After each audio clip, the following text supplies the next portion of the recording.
Bonjour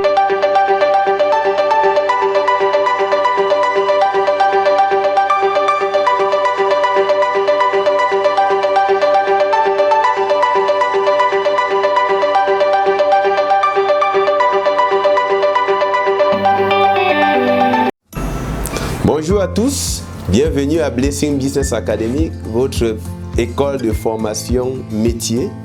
Nous allons continuer, n'est-ce pas, ce que nous avons commencé il y a un jour, 100 jours, notre concept de 100 jours pour maîtriser 100 définitions. Aujourd'hui, nous sommes au deuxième jour. Lors de la première journée, nous avons défini le bilan comme étant, n'est-ce pas, la photographie du patrimoine de l'entreprise qui présente d'un côté les biens et de l'autre côté les dettes.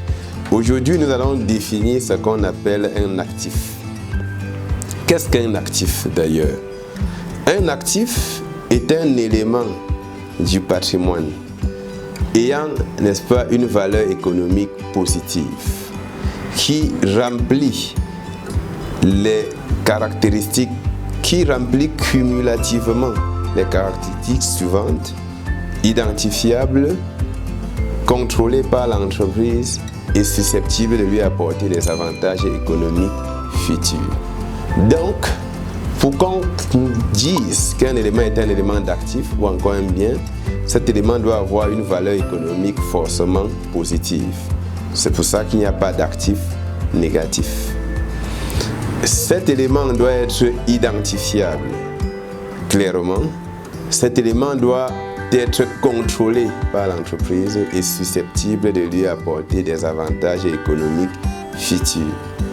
Le caractère justement d'avantages économiques à ce moment où nous définissons l'actif est le caractère sur lequel je vais mettre un peu plus de temps à procurer des avantages économiques futurs pour une entité consiste soit à lui faire entrer les cash flows ou encore les flux de trésorerie, soit empêcher l'entreprise de sortir les cash flows. Par exemple, comme élément d'actif, les stocks de marchandises constituent un bien, un actif, parce que lorsqu'on vendra cette marchandise, on encaissera bien entendu des cash flows, c'est-à-dire de l'argent. Les créances également, clients, c'est-à-dire ce que les clients nous doivent, n'est-ce pas, constituent des biens, c'est-à-dire un actif, parce que lorsqu'ils vont faire les règlements, l'entreprise encaissera des cash flows.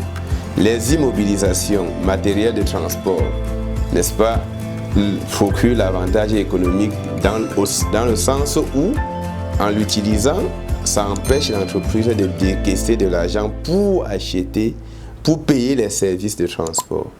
Il va de soi pour le bâtiment qui, n'est-ce pas, lorsqu'une entreprise a son bâtiment, elle ne paye pas les loyers. Donc, en somme, un actif, n'est-ce pas, c'est un élément du patrimoine qui remplit cumulativement 4 conditions. Il doit avoir une valeur économique positive. Effectivement, il doit être contrôlé, cet élément. Cet élément doit avoir, l'entreprise doit avoir une possibilité d'identifier, si vous voulez, cet élément.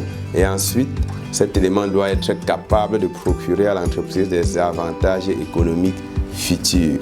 Voilà simplement ce qu'on appelle l'actif.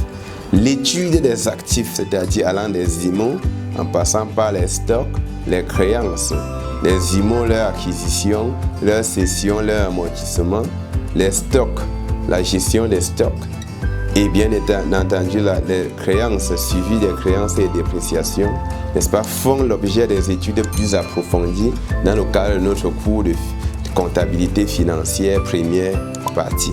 Merci, à très bientôt pour une nouvelle définition.